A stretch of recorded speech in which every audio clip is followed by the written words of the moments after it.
Ladies and gentlemen, can I please have your attention? I am that dude, Bodkins. Patty to patty. It's ridiculous. No way. There's nobody else out there. He's your guy. Give a big round of applause for the one and only BodkinShow. I'm going to repeat that again, folks. I didn't stutter. Welcome to the Bodkins Show.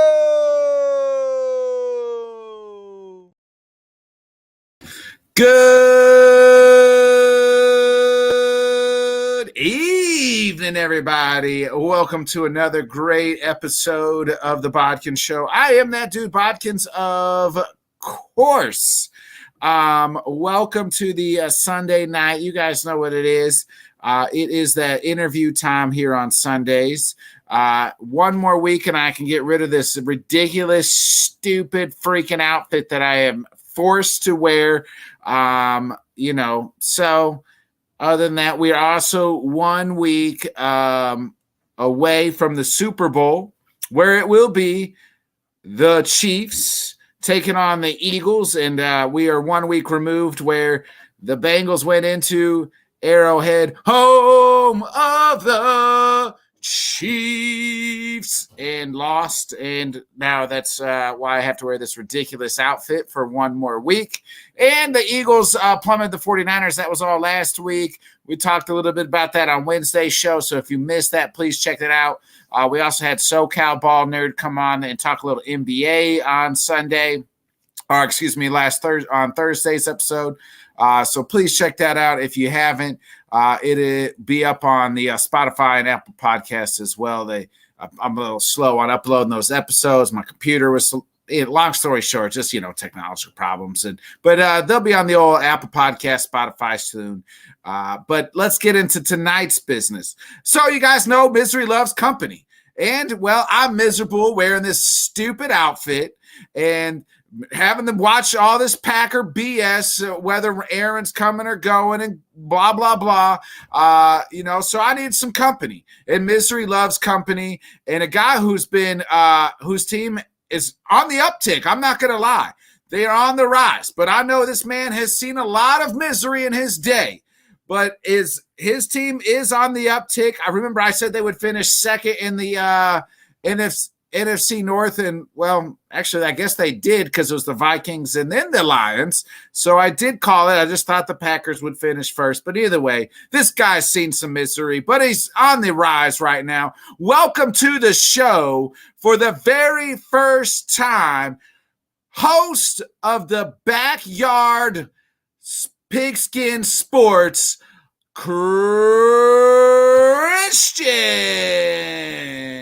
Christian, what's up, my man?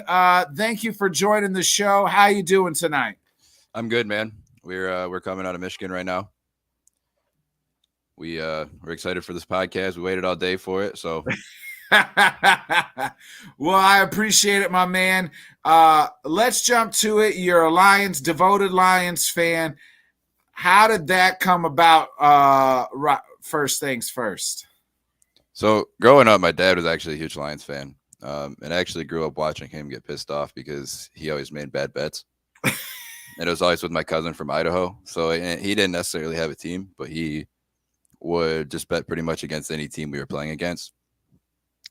And that's pretty much where it started. And then the first Super Bowl I ever watched was actually the Seattle Seahawks and the Pittsburgh Steelers. I'm 26. So that's where my love for football started. But then it's my home team. I'm a Lions fan. So, I mean, you've kind of not really. So at 26, you're looking at recency. Like you're looking at that. You don't really know much before the Matt Stafford era. And it's been kind of a rocky situation before that. But at least they've had the quarterback. And then obviously you had to watch him last year get traded to the Rams. Were you kind of rooting for Stafford in that Super Bowl? Yeah. So believe it or not, I actually remember the John Kitna and Dante Culpepper era a little bit. But yeah, I was happy to see Matt Stafford get that Super Bowl. If he'll do it again, I don't know, but I am happy to see him get one. It's nice to see the hometown. You're not really the hometown guy, but he was our guy for so long. So I don't wish anything bad against him for going a different route like every other player does. And it seems right now things are improving on the Calvin Johnson, kind of bringing him back into the fold and get that reunion fixed. I've been kind of reading. Is that true? Yeah, I've been seeing the same rumors as far as where it's going to go or what they're trying to do with that. I don't know. I haven't seen anything that far.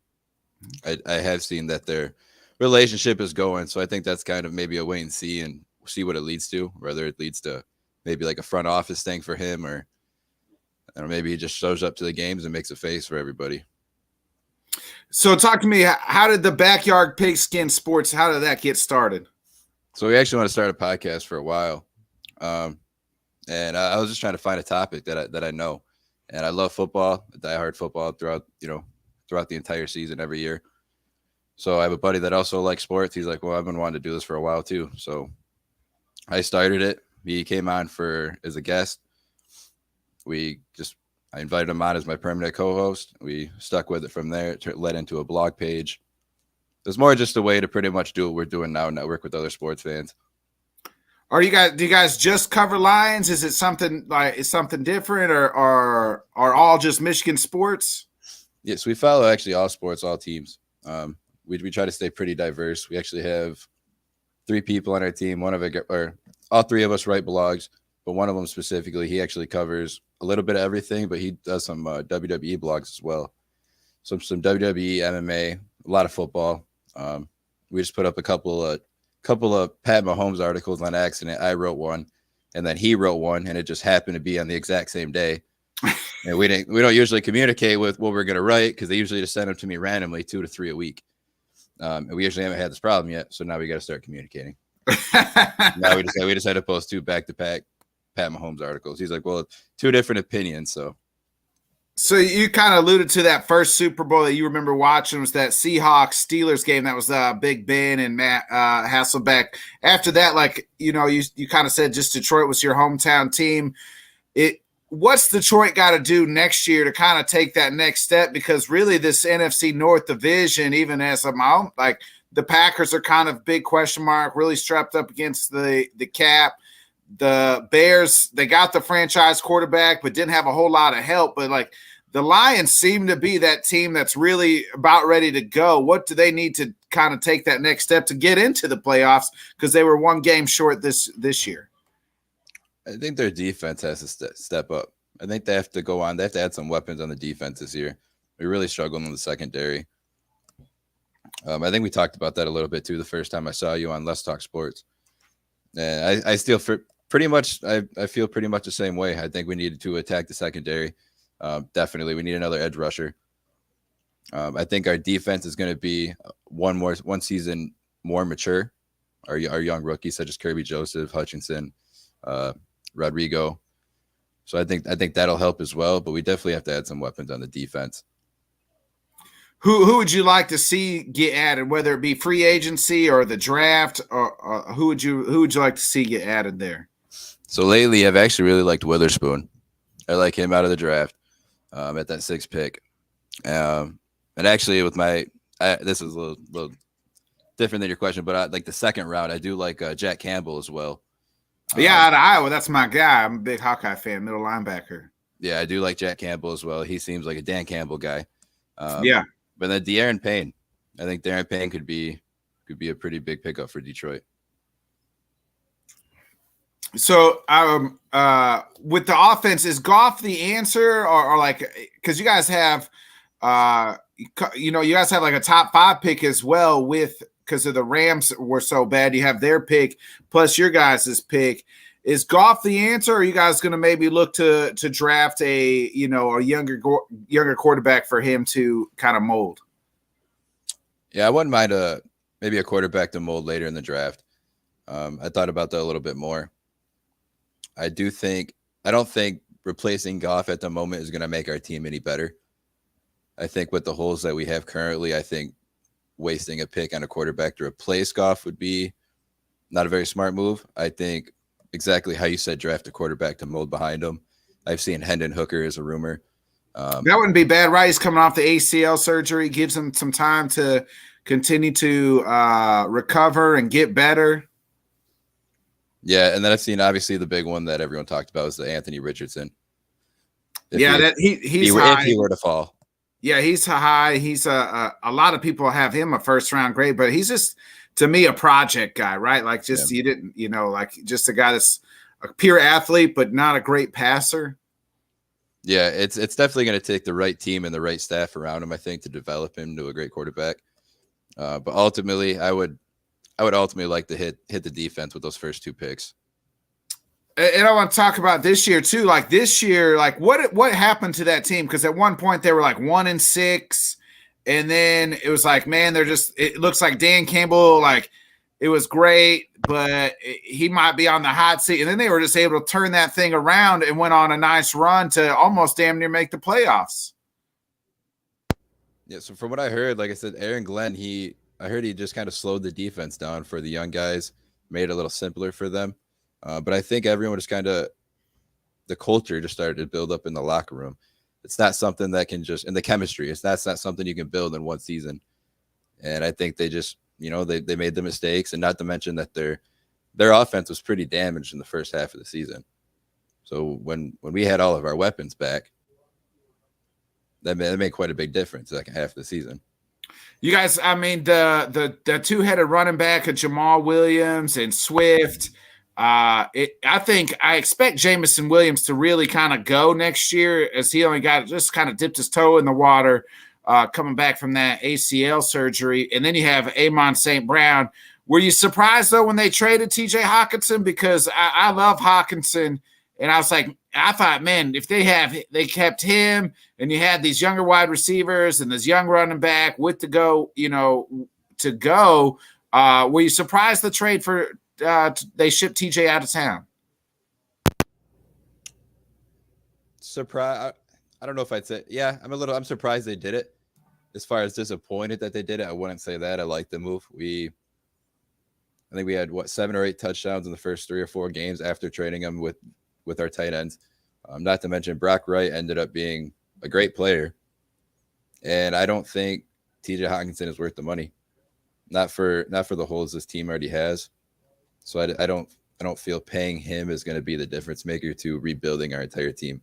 Or not, I shouldn't say rebuilding, because we already started rebuilding. But this team is ready to go. I mean, they're a perennial playoff team. Mm-hmm. What do you think? What do you make of this division? I know we got a lot to play out here in the next few months, free agency wise, but what do you make of Minnesota, Green Bay, and even the Bears next year? Where do you feel Detroit kind of slided in? Can they take this Can they take this division? Yeah, next year I'm not accepting anything less than a winning the division. I really don't see the Vikings getting much better. I don't see the Packers getting better, and I think the Bears are going to take at least a season or two, even with their cap space and their draft pick. I think it's going to take them a couple of seasons with their new GM and everything to really establish themselves. I don't think they're going to make that jump right away. So, I mean, for me, I think the Lions win the division next year. So you got so you think what if they don't win the division, they make the playoffs? Are you okay with that? I mean, you haven't won a playoff game in, over a decade. Yeah, at this point, I'll take a playoff game. At this point, I'll take a playoff game. It was hard watching the playoffs this year, knowing that we should have been in there. Same. I get that. Yeah, it was hard. So yeah, you're in the same boat being a Packers fan. Do you think? Let me ask you this, because I want to talk about that game. Do you think, knowing the fact that you guys were eliminated, did that help or help you guys be a little bit more aggressive in that game, or had it been like winner take home? You guys think you do some of the stuff that you guys did in that game? I talked about this with a buddy too, and I think maybe it took a little bit of pressure off of them to lay back and just have a little bit more fun, go out there and play a game of football. We got nothing to lose, right? Just beat the Packers. That's all you had. Yeah, you're going out there, you're ending Aaron Rodgers. You didn't know at the time, but ending his Green Bay career. I don't know about that yet. Maybe not yet. We don't know yet. It's not official, but beating them and then taking them out of the playoffs. But the big thing, I think it let down. They were just able to have fun, enjoy the game, no pressure. Speaking of Aaron, what's your take, and what do you hope for Aaron Rodgers then? I really don't know. I've heard a lot. I really don't know. I'm having a hard time with that one. Yeah, I'm really struggling with him. What do you think? What do I think? Well, my opinion is I think it's a Green Bay or a retirement. I really feel like that. I'm not reading into that. This is what all throughout the season we heard, hey, we want Aaron back. We want Aaron back. We want Aaron back. And people are like, well, they did the same thing with Favre and the Jordan Love situation. I said, but it's still different. When Brett Favre was traded, you heard everybody in the locker room, coaches, players say, hey, we got a guy. This guy that you guys don't know because you don't see it in practice, but we got a guy, and this kid is going to ball out. Coaches said it. Players said it. I haven't heard one person, one iota, one thing that tells me that everybody says Jordan Love is good to go. Not one tea leaf of somebody saying Jordan Love's going to be good to go or he's the guy. Not one. So therefore, I think Green Bay knows that he's not the guy, and they screwed this thing up, and they want to keep Aaron. Now, he's also said, hey, I got to rework the contract because we're up against the cap. If I want to improve this team, I know I got to rework some things if he decides to come back. So I think it's retirement, which I don't know. People are saying, well, Tom Brady retiring, they're not going to want to go in the same class. I don't really think maybe they are. Maybe it's that egotistical to want to come back just to, because of Tom Brady retirement, doesn't want to go in the same class. I don't know. But at the same time, you could go in as the best Hall of Fame class all time if you go in with Tom. So, it's just two different things, but I think it's retirement or he's back in Green Bay. I could be wrong. Yeah, and I will add to that, now that I think about it. Along with what you're talking about, I think with him leaving Green Bay, they talked about it would have to be the perfect situation around him, but I also think he would run into the issue with kind of the same thing he ran in with his receivers this year. They were talking about him not being a proactive leader with the receivers, not getting them together to run routes, not getting that team chemistry up, things that Brady likes to do with his receivers. So if he went out to a different team and he had that same mindset, I don't see him connecting with that team in one season to go out there and do one final Super Bowl that he might be going for, or whatever team's putting all their chips in for him. And what team right now is really, and here they talk about the AFC, and I've said this too. I've talked, is like, why would he go to the AFC? The AFC is a gauntlet to get to the Super Bowl because you got Mahomes, you got Burrow, you got Allen. Shoot, you got damn near Trevor Lawrence and Justin Herbert as well. That's five squads, five great quarterbacks that he'd have to go through. Name one elite quarterback in the NFC. Yeah, that's when you name elite quarterbacks in the NFC, you're mostly talking about players that are going to be elite. Not even. Yeah, it's like you can't really name me outside of Aaron Rodgers. You're not naming me, and we didn't even talk. I didn't even say Lamar Jackson in the AFC yet. So you can't even name five elite quarterbacks on the NFC side of the football. Yeah, and at that point, I think maybe Jalen Hurts. That's it, right? I mean, he got his team. That's the only name I'm thinking of right now is Jalen Hurts, and even then, it's still too hard to tell for him. He's still too young to tell. We got some comments coming in here real quick. So Sports Talk with Sanjay A says, "Hey, what's up, Sanjay? Of course, the Godfather himself." The guy who built this network, Dan Harris of Let's Talk Sports, says, "Hey guys, great show." What's up, Tino from Tino's Time says, "Which wide receiver do you think will be number one for KC?" I'm guessing he's talking about in the Super Bowl, and I'll get your pick here after a bit. Who do you think is going to be the number one wide receiver there for Kansas City? I mean, they got some guys banged up. Shoot me in the foot, but Kadarius Toney. Or did he get hurt last week? Yeah, he got hurt. He's out. I mean, everybody got hurt. Yeah, is Mark? I'm gonna have to look at that injury report. I haven't even looked at that yet. If Toney may be back, but I think he's Mr. Glass. Every time he steps on the field, he's hurting something. Obviously Travis Kelce is always going to be the go-to guy. I look for a big game of Jerick McKinnon out of that backfield and Pacheco as well. But if I had to like solidify a wide receiver, I think Juju should be back. And I guess I take that back. MVS would probably be the guy. Like he had a heck of a game, AFC Championship game. So Stonehands MVS, which we both know from his time at Green Bay. And then whom wants to say Dak? Dak an elite quarterback to you, Christian?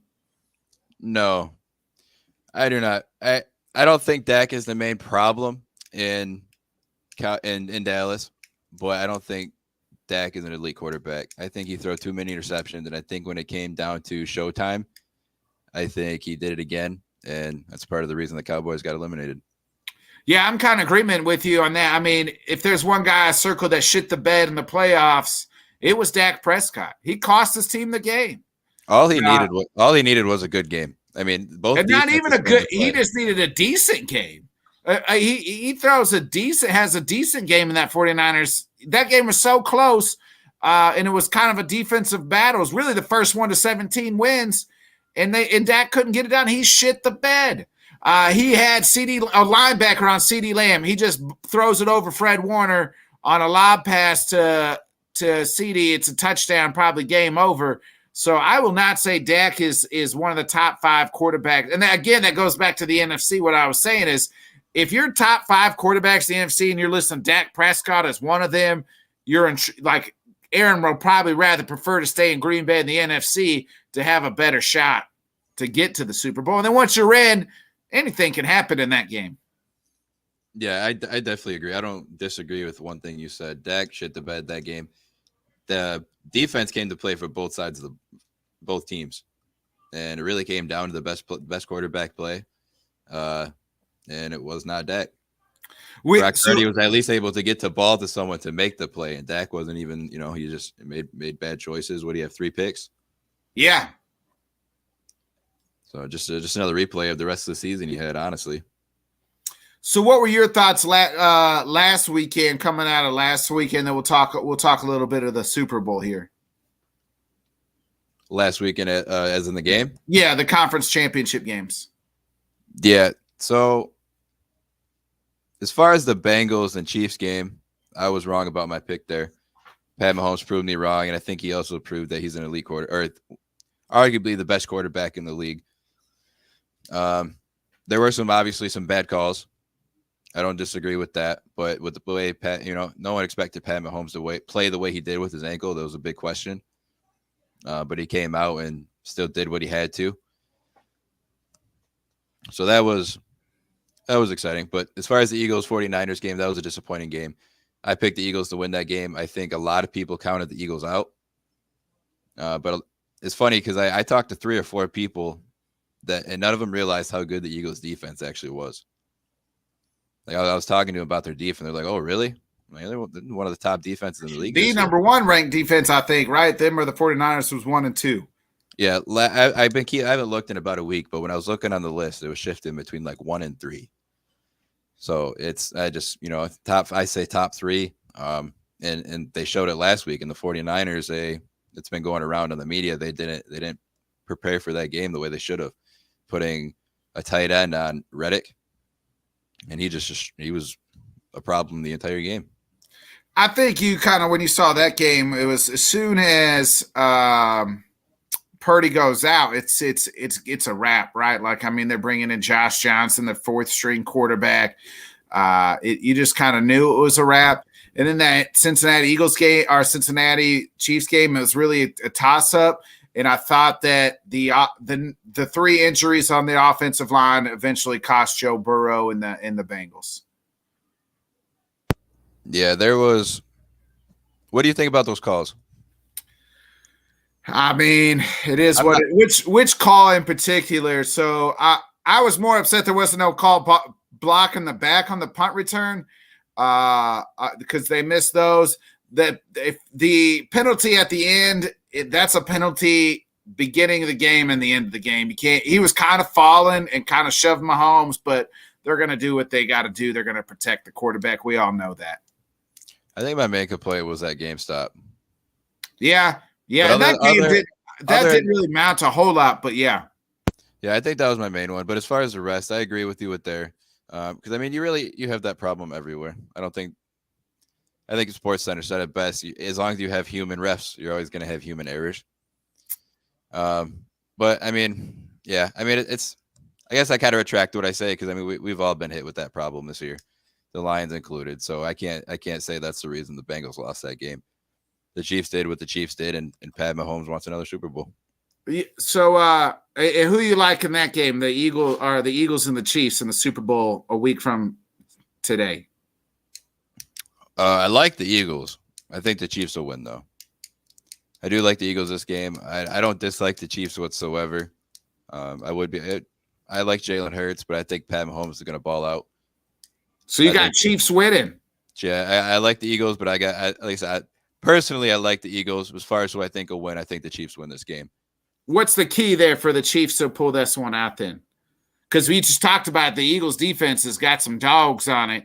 And I mean, Pat Mahomes is an absolute dog himself, but what's the key there for the Chiefs? Yeah, I think their defense, I mean, it's defense wins championships. I know I preach defense a lot, but I think their defense is going to have to play. I think they're going to have to contain Jalen Hurts, cover A.J. Brown. And the Chiefs they don't have a bad defense. They have a good defense too. So it's definitely something they can do. Pat Mahomes, he has to, I think he's going to come out and throw at least 3 touchdowns. So I think the Chiefs can get it done. So from I hear, you got Chiefs winning, Mahomes Super Bowl MVP. Yeah. Yep. Mahomes Super Bowl MVP. He's going to add on to his resume. So I know you're big into mixed martial arts. You said you coach. Is that correct? Yeah. So I've been training going on 14 years. I teach at Garcia Jiu-Jitsu in Flint, Michigan. I teach Jiu-Jitsu, Muay Thai, and boxing. So how did you get into that? I was actually 13 years old. And my lunch monitor at my elementary school, she's actually a female, and her husband owned a martial arts gym in town, an MMA gym. And she invited me over one day. So they ended up being 3 blocks from my house. I walked over there, and pretty much that was my first day. I mean, for you to keep coming back, like fighters to me I tell people, like, I'm a big, I love, I've talked to you before. I love MMA, love UFC, because I feel like fighters are just a different breed of people. And so what made you keep going back every day to want to get punched in the face? Like, that's the thing. Like, not everybody's signing up every day to get their ass kicked, or to train to fight, What made you continue to do that? I really don't know. Like I said, I was 13. I really didn't have a motive to start. She just invited me to, hey, my husband and I, we own this gym. Come check it out. And I went to school with her daughter. So that was the other thing. So I liked it. I just kept going back. I didn't really look. I mean, it's been so long ago. I didn't really have a real motive. I didn't have dreams of being a UFC fighter and have dreams of coaching. I walked in my first day. I thought it was cool that I was learning how to fight the right way. Stuck with it. Within a month, I sparred for the first time. Like I said, I was 13 going on 14 years old. And I got put up against a dude who'd only been training for like a week. So 0 experience. My first time sparring as a kid. I think this guy was like 32. And usually with those new guys, they're very, very spastic. They're out there fighting. Even though we're in a controlled area, they're not used to that. So they fight like they're fighting for their life. So that was my first experience sparring. And I don't know. I just kept coming back. And then what led you into getting to coaching then? So, I fought a few times over the last, I'm 26 now. Between my first fight, I was 16. So I've just been doing it for a while. The first gym I started at, I started teaching there a little bit. And then when they closed, I moved on to a different gym. I've been with him for quite a bit now. And then we kind of talked about just me taking over some classes to help him out when he's busy. Because, I mean, as a coach, you own your gym. So, I mean, that's your job. No matter how much you love it, that's still your job. You need a day off. So I kind of, I started filling in, helping out. And then I just started learning up, getting a lot of extra time to learn under the coach that I have now. And I started, getting out of competing and just more helping the guys that want to compete because I thoroughly enjoy it. We have a guy getting ready to fight coming up February 18th in Wayne, Michigan. So it's always fun for me to watch our newer guys or the guys that are on the upcome. It's fun watching them and supporting them. Did you get more jitters getting ready for your fighters to fight, or did you get jitters when you would fight? More like, were you more anxious when you would fight? I shit my pants before I fight. I'm not. So have you ever watched the movie Kingdom? Yeah. The scene when he's in the locker room and he's like, "I'm not fucking fighting, man," and he's like, "No, you're fighting," and he's like, "No, I'm not fucking fighting." That's exactly what it's like. Like you think of how many rights or how many lefts should I have taken before I took a right to get here. So but then you get out there and the nerves are gone and you're in the spotlight. But as far as my actual nerves, I get more nervous for my guys. My girlfriend, she's fought a couple of times too, and that was you corner her as well. Yeah, she fought twice, and I was in her corner both times, and that's nerve-wracking. A little more nerve-wracking as well. What makes it so nervous when you are cornering like your girlfriend or one of your fighters? Because that's your friend. I mean, that's your brother, that's your teammate, that's your friend. You want to see him. You want to see him do well, and not to mention, like you are getting in the cage by yourself, but you have a whole team behind you. We help them get there, so we want to see them succeed. So it's like you're getting in there yourself. Yeah, once that cage door is locked, it's really one-on-one after that. Yeah, it's all, you can try and open your ears and listen to your coaches, and sometimes it doesn't even happen that way. Sometimes it's just you're in. And so when you got in at 13, was there like a certain fighter or somebody that you wanted to kind of emulate at that point in time, or was there like somebody that you were like, hey, that's the guy I kind of want to grow up to try to fight to be like? So not specifically. So when I first started, I wasn't necessarily I watched it on TV here and there, but I wasn't necessarily a huge MMA fan. Like I said, it was just, she's like, hey, you're friends with my daughter. I want an MMA gym. So I showed up, and then once I got a little more into it, though, I really started following guys like the legends, like Dan Henderson, Randy Couture. I was a big Randy Couture fan. I got a chance to meet Dan Henderson as well at the Arnold Sports Festival. He was a cool dude. I asked him if he had any advice for young fighters, and he said, don't take stupid fights for money. So I think they all would tell you that because they've all done it, right? Like, yeah, you take one stupid fight for a big paycheck, and then you get your ass whooped, and that can ruin the rest of your career, whether it's health-wise or it just makes yourself look bad. Can go either way. So, but yeah, he was a cool dude. He was a real cool dude. Getting to meet him. Speaking of Randy Couture, he was in Veterans. I don't know if you caught the Fedor fight last night, where he was just blasted by Ryan Bader in Fedor's last fight. Did you catch any of that? And what were your thoughts? No, I saw the highlights. I didn't get a chance to catch it. I am glad. It's sad, but I'm glad to see Fedor finally lay it down. He can relax now. But it's sad. I don't like seeing the fighters go out like that. One specifically is Frankie Edgar. Yeah, we've seen that. Is that just? I mean, why is that? Is it a culture thing for MMA, or why? Because like these veteran fighters, you mentioned Frankie Edgar, same thing. Shogun Hua 2 weeks ago, Fedor just last night. They even really, I mean, it seems like when they're going out the door and it's supposed to be their AKA retirement fight, they're picking these tough guys who are in they're getting their lights put out, or it's not even a real, fun fight to watch.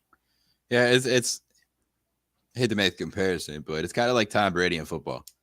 It's the competition. Like it doesn't matter how old these guys get. I've talked to multiple coaches, retired fighters, whether they're professional or amateur. And it doesn't matter how old you get. You're sitting there 72 years old. And you still think you got it, right? Yeah, you still think you got it. And it's the competition on the inside. Like right now, I'm training 3, 4, 5 days a week, just depend on the week with my schedule. Still helping the guys at the gym. But it's like, I don't know. Yeah, it's like you said. They think they still got it. But it's just a feeling on the inside. Like right now, I'm not fighting, but you still always have something on the inside that says I got one more in me, or I need one final run, or something along those lines. Like, because to me, like Fedor asked for that. He asked for Ryan Bader. Like, he could have asked for to go out on like somebody less talented, go out on a nice win. But like you knew going into that fight, like Fedor, who's 43 years old and been fighting for 20 plus years, and you kind of knew going in, like, this is probably not going to end the way we want to see it end. Yeah, Fedor is the type of guy that's going to go out on the shield every single time. If he's going out there to fight, he wants it to be meaningful. He wants to fight. He doesn't want to go out there and fight, the biggest tub of pudding they can find him just to make him look good. Fedor is going to go out on the shield every single time he fights, whether he wins or loses. Yeah, I mean, and I guess Frankie Edgar, you mentioned him earlier, same situation. I mean, it would have been nice to see him get a win at MSG in what was that, November, I guess. And I mean, instead we just see him brutally knocked out again. Yeah, what was that, 3 times in a row? Yeah. It's sad. I understand like where they come from and that feeling, but it's sad too seeing it as a fan. Yeah, not as a fighter or a coach. It's sad to see it as a fan watching the guys he grew up watching. Frankie was at one time was such a great fighter, and then and it's like it's sad that the last 3 images we'll see are those 3 just absolute knockouts. Yeah, and it's a health aspect too. It's we all know what's coming when we do this sport. We know what the chances are. But even as a fan and as a person or on a human level, people don't see that. And they're still putting their bodies on the line. So to see him get knocked out like that 3 times in a row after such a long career he's already had, it's not something you like seeing either. Next Saturday, the big UFC, I don't know, what's it, 275 or something like that? I think it is 275. It is Volkanovski in Australia taking on Islam Makhachev. Volk is trying to become double champ. Islam trying to come pound for pound number 1. Volk, huge underdog in this fight. What's your thoughts on this Volk versus Islam fight for the main, for the lightweight lightweight title? Again, another one I'm torn on. I think Volk. I think a lot of people agree with me that he's going to win this one on the feet. But I think when it comes to the ground, I'm curious to see what that weight jump makes. And I don't know how many people realize this, but I mean, Volkanovski used to be, I think, 205 at one point. Yeah, I think he was a rugby player. He was like 200 pounds, over 200. Could fight high heavyweight. Yeah, he was over 200 when he played rugby. So yeah, I'm curious to see what that weight difference makes. And it's not a huge jump for him. It might be better because he's not making the cut. So yeah, I'm curious to see how that goes. And no Khabib in Islam's corner. You think that's going to affect anything? I think Islam's going to come out and do what Islam does. Just take it to the ground and end it. Yeah, I think he's still going to have that style. He's still training with the same guys, regardless of if Khabib's there. I think he's still going to surround himself with the right guys to be successful. All right, for Islam, are you one of them people that, hey, the guy's never really beat? I know he beat Charles, but he didn't up till Charles. He didn't really fight the creme de la creme of the lightweight division. Yeah, he really didn't. Oliveira was the big one. Did he also fight Bilal Muhammad? No, didn't fight. No. Bilal Muhammad's welterweight. Fuck. Yeah, that's right. Yeah, see, I told you, man. I train and stuff, but you see how much sometimes I actually follow it sometimes. Yeah, he really hasn't. I'm trying to think of the list. I know he beat Dan Hooker's about the most notable name, and Dan Hooker took it on short notice. Yeah, and Dan Hooker, he's kind of been since that Chandler fight. Yeah, a little bit. I guess a little bit on the downhill as well. But I mean, Dan Hooker's fought of like who's who, and they've all were like on like long. There's a tweet out there, and I've seen it. It was like when he fought Islam was like 8-0. When he fought Mike Chandler was like on a run. Dan Hooker's fought a who's who, and they were all like undefeated up until either they continued their undefeated streak or they weren't undefeated anymore after they fought Dan Hooker. Yeah, Dan Hooker's a dog. His fight, for real. That Dustin Poirier fight with during COVID with no sound. Oh yeah. Yeah, that's one of the best. That's one of the best fights for me to watch, honestly. Yeah, same. I love that fight. The Gaethje Portier fight. It was his big one. Gaethje and Chandler that was MSG a couple years ago. It was huge. Yeah, that fight was an absolute banger. I think that one surprised me. It didn't me. Slugfest like that. Yeah.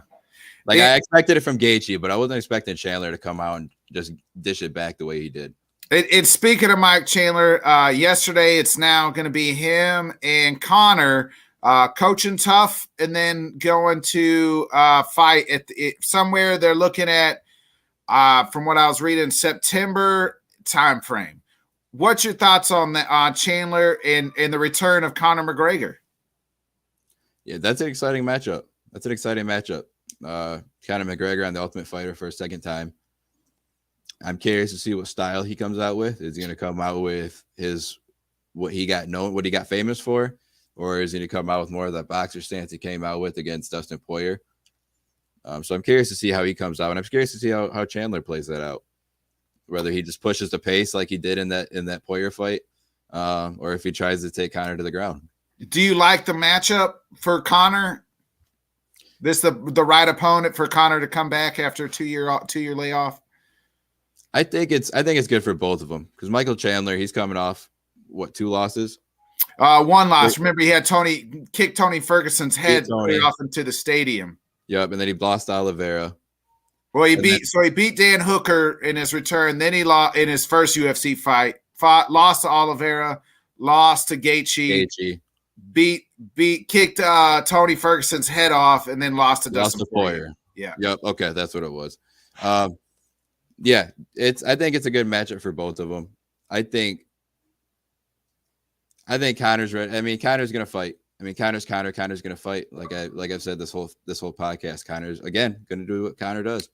But I am curious to see what style he comes out with. I think if he comes out with that lengthier kickboxing style that he had before, almost that karate style, I think that'll benefit him a little bit better, especially with how aggressive Michael Chandler can be. And Michael Chandler, he's shown that he can take a hit, but he gets hit a lot. He does. And the thing is, if Chandler would wrestle, which he doesn't do, and that's the thing, it's crazy to me.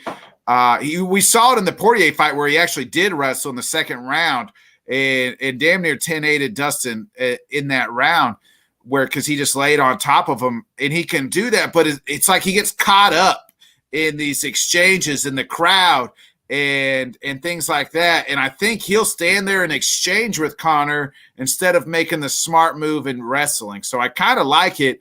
It is reported that it's going to be at 170, which I think that favors Conor more than it does Chandler.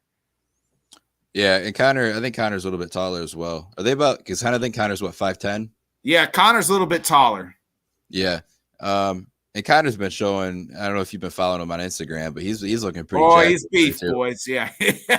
When you're out of the USADA pool, you know why. yeah, he's jacked lately. But yeah, I think with the way Chandler gets hit and with Conor's power and how precise he can be, I think if Conor plays it smart, I don't see him having a problem getting the finish. But like you said, Chandler, I want to see Chandler use his wrestling. I agree with what you said with the Poirier fight, with him getting caught up with the crowd. And I think he even said before the fight that he has no problem going out there and just pretty much doing what he did, going out there and just getting into a slugfest with Poirier to make it a fun, exciting fight. And that's what he should have done with Gaethje, but they both know how to Gaethje's obviously an all-American wrestler too, and so is Chandler. But it's like Mike gets caught up in those crowds and just wants to start banging. And he's made a lot of money, and he's become a fan favorite for the UFC. And now and that's why he's getting the Conor fight. The reason I was surprised it's at 170 and not 155, because my thought was Chandler is, like, I think without looking at the rank, he's in the top 6 or so. Hey, we bring Conor back, place him with Chandler. He beats Chandler, puts him right in the top 5. And we all know Conor can talk himself into a title shot just like that, because number one, the champ's going to want to fight him because of the money. It's all, when you're going to fight Conor, you're going to get the biggest payday of all time. Yeah, and if he were to fight for that 170 belt, I don't see him competing. Oh, I don't see him favoring very well with any of those top guys at 170. No. And if Usman gets that belt back, he's just gonna swallow. He's gonna swallow Conor McGregor. He would just take him down. It would be over. Yeah, he's gonna drown him. And I don't think there's a guy. The only 170 person I wanted to see him really fight, and that was Jorge Masvidal, because I think that would be a fun fight. Yeah, and I agree. That's one I want to see. I want to see Masvidal go to bare knuckle. Yeah, that's one transition I want to see. I don't see him going much further in the UFC at this point. No, I think he's going to fight Burns in March, or is it May? I think April or May. He's going to fight Burns, and I don't see him winning that fight either, because Gilbert Burns is a bad dude. Yeah, Gilbert Burns has been looking real good lately, especially in that Khamzat fight. I think that's what made people realize he's for real. Oh, the Khamzat, yeah. When he beat, I mean, there was 1-1, and Khamzat got him in the third, so yeah. Yeah, that was a good fight right there, and everyone was expecting Khamzat, just come in and do what he did to the first 2 or 3 opponents he had. Come in there and get the quick finish right away. And Gilbert Burns stood in there and didn't back down. I mean, I talked about the return of Conor sometime this summer, but we also have next month in March, we have the return of one John Bones Jones. What's your thoughts on Jones going to heavyweight? So Jones knows what he's doing. He's trained with everyone at all levels, all weights, different types of people. I want to see how big that weight difference makes.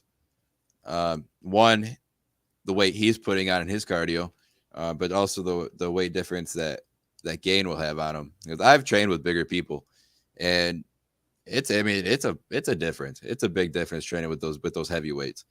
When you're 100, I fight at 170. I walk around about 195. When you're 195. And say you're about the same level as a dude who's 295, and you guys are rolling, or it's on it's a whole different field of training. So I'm curious to see how that correlates into the cage. And John Jones knows what he's doing. Who am I to sit here and say John Jones doesn't? It's John arguably the greatest fighter of all time, right? He's in the UFC, arguably the best, greatest fighter of all time. So it's he knows what he's doing. I want to see. That's my biggest concern is what that weight difference does, and how John reacts to the power shot if he gets hit. Yeah, his last fights at light heavyweight, I mean, he won. They weren't the greatest. They wasn't, but maybe he was getting bored or whatever.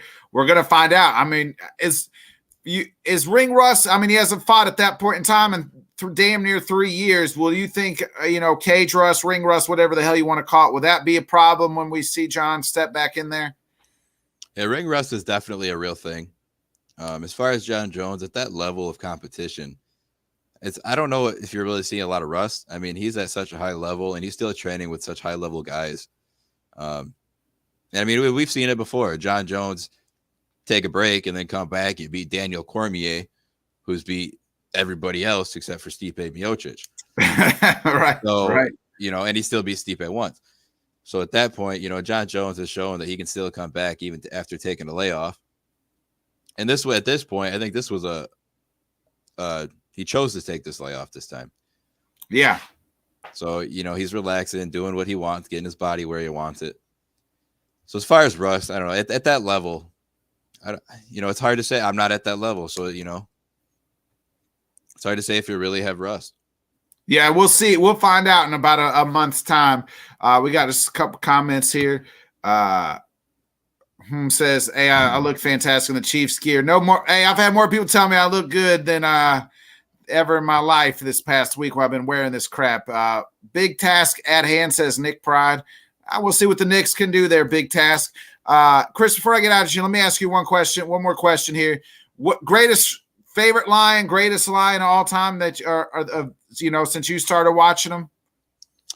The Detroit Lions all-time leading scorer, Jason Hansen. That's your favorite Lion? Yeah, kicker. He's a kicker, right. Man. I grew up watching Jason Hansen, man. He was the name.